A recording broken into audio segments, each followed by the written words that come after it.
देखिए, जैसे आप भोजन करना शुरू करते हैं, जब आप भोजन करना शुरू करते हैं तो आपको मालूम रहता है कि हम भोजन कर रहे हैं।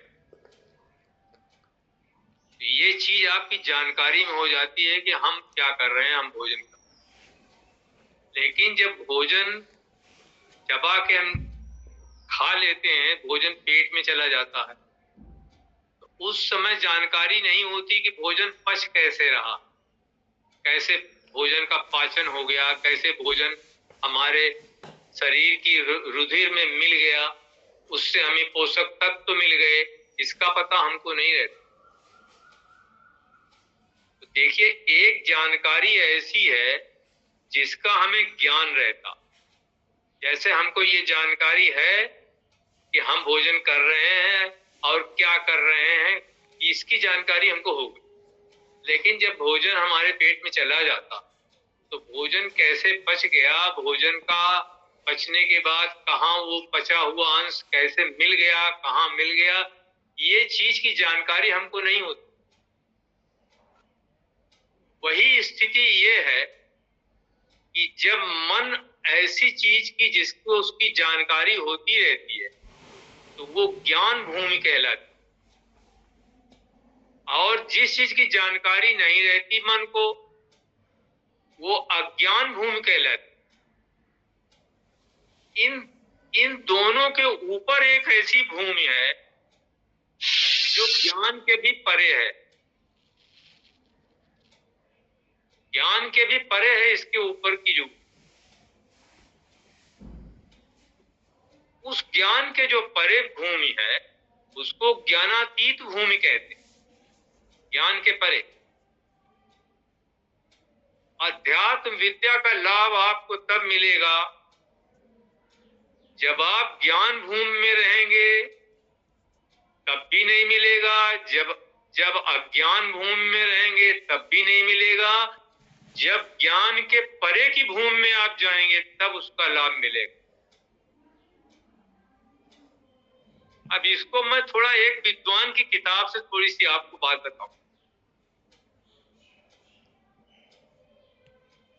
जब मन ज्ञान भूमि के अतीत प्रदेश में गमन करता है, माने ज्ञान मन के अतीत प्रदेश में गमन करता है, तब उसे समाधि कहते हैं। पूर्ण चेतन भूमि भी इसी को कहते हैं और इसी को ज्ञानातीत भूमि भी कहते हैं। ये समाधि अवस्था ज्ञान के भी उस पार अवस्थित है, ज्ञान के भी उस पार अवस्थित। जब हम ये किसी तरह समझ जब हम ये किस तरह समझ कि जो मनुष्य समाधि अवस्था में जाता है वो ज्ञान भूमि के निम्न स्तर में नहीं चला जाता। जो समाधि अवस्था में जाता है वो ज्ञान भूमि के नीचे स्तर में नहीं जाता, बिल्कुल हीन और दशापन्न नहीं हो जाता, वरन ज्ञानातीत भूमि में चला जाता। इन दोनों ही अवस्थाओं में तो अहम भाव नहीं रहता। इसका उत्तर ये है कि कौन ज्ञान भूमि के निम्न देश में, कौन ऊर्ध्व देश में गया, इसका निर्णय फल देखने पर हो सकता है। जब कोई गहरी नींद में सोया रहता है, यहाँ पर कुछ ऐसे लोग भी हैं जो गहरी नींद में सोए रहते हैं, इसीलिए मैं सुना रहा हूं कि कम से कम कुछ लोगों को फायदा हो जाए तो भी ठीक। जब कोई गहरी नींद में सोया रहता है तब वो ज्ञान की निम्न भूमि में चला जाता, वहां उसको कोई लाभ नहीं मिलता। जब कोई गहरी नींद में सोया रहता है तब वो ज्ञान की निम्न भूमि में चला जाता। जब वो अज्ञात भाव से ही तब वो अज्ञात भाव से ही शरीर की सारी क्रियाएं, जैसे सांस का आना जाना, यहाँ तक कि शरीर संचालन क्रिया भी करता रहता है, उसके इस सब कामों में अहम भाव का कोई लगाव नहीं रहता। तब वो अज्ञान से ढका रहता, अज्ञानी रहता। जब वो नींद से उठता है तब वो सोने के पहले जैसा था वैसे ही रहता है, उसमें कोई बदलाव नहीं आता। जैसे आप पूजा करते समय सो गए और उसके बाद जब जगेंगे तो जैसे आप थे वैसे ही रहेंगे, आप में कोई अच्छी बात नहीं आ पाएगी, आप जैसे हैं वैसे ही रहें।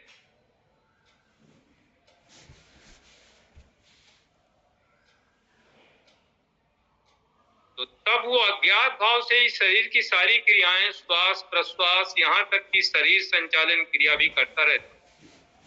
उसके इन सब कामों में अहम भाव का कोई लगाव नहीं रहता, तब वो अज्ञान से ढका रहता। जब वो नींद से उठता है तब वो सोने के पहले जैसा था वैसा ही रहता है, उसमें कुछ भी परिवर्तन नहीं हो। उसके सोने से पहले उसकी जो ज्ञान समझ थी, नींद टूटने के बाद भी ठीक वही रहती। सोने से पहले जैसा था वैसे सोने के बाद, जिसको वो बड़ी ऊंची अवस्था भी समझ सकता है, लेकिन वो रहता वैसे का वैसे। नींद टूटने के बाद भी ठीक वही स्थिति रहती है, उसमें कुछ भी वृद्धि नहीं होती। उसके हृदय में कोई नया तत्व प्रकाशित नहीं होता है।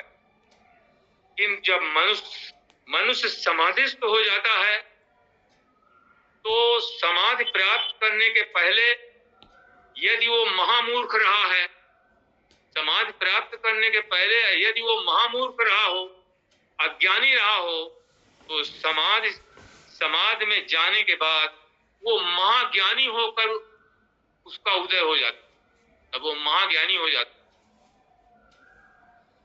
देखो इस विभिन्नता का कारण क्या? एक अवस्था में मनुष्य जैसा गया था वैसा ही लौट आया। माने अगर मूर्ख था तो मूर्ख ही रहा और लौट आया मूर्ख बन करके, फिर से मूर्खता धारण कर ली। और दूसरी अवस्था में लौटकर मनुष्य ने ज्ञानालोक प्राप्त कर लिया, ज्ञान का प्रकाश प्राप्त कर लिया दूसरी अवस्था। और वो एक महान साधु, एक सिद्ध पुरुष के रूप में परिणित हो गया। उसका स्वभाव बिल्कुल बदल गया, उसके जीवन ने बिल्कुल दूसरा रूप धारण कर लिया।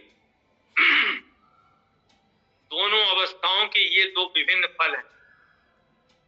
अब ये बात ये है कि फल अलग अलग होने पर कारण भी अवश्य अलग अलग होगा।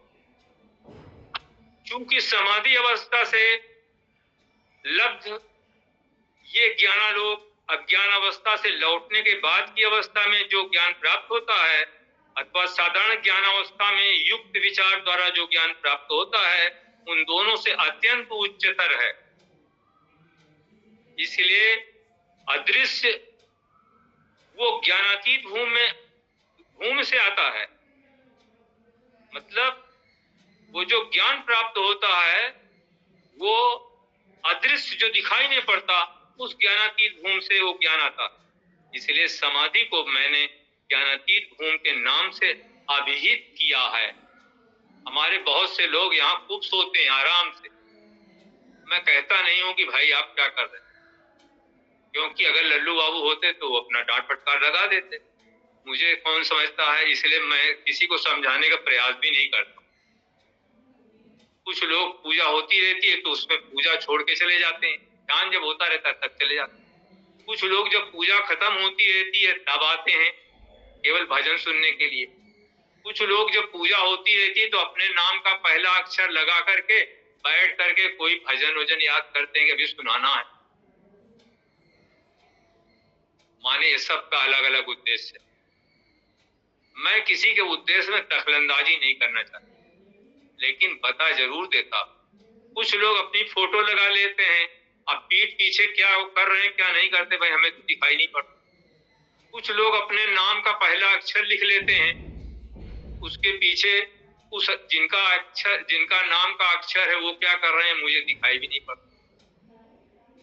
तो जिसकी जैसी इच्छा हो करते रहिए। मुझे तो भाई साहब के द्वारा जो बातें गोष्ठी में भाई थोड़ा बहुत बताया करो लोगों को, कि उनको कुछ जानकारी हो जाए अगर उनकी कोई दिक्कत है, तो इसलिए मैं बता देता हूँ। अगर कोई उसमें सुधार नहीं करना चाहता है या वो अपना ऐसे ही रहना चाहता है दुनियादारी को दिखाने के लिए कि हम लल्लू बाबू के बहुत बड़े शिष्य हैं या ऐसे हैं वैसे, हमारा क्या जाता है, हमारा कोई नुकसान नहीं। अब हम आज इतना ही आपसे बात करेंगे, अब अगली बात अगले संडे को होगी। धन्यवाद सबको, प्रणाम।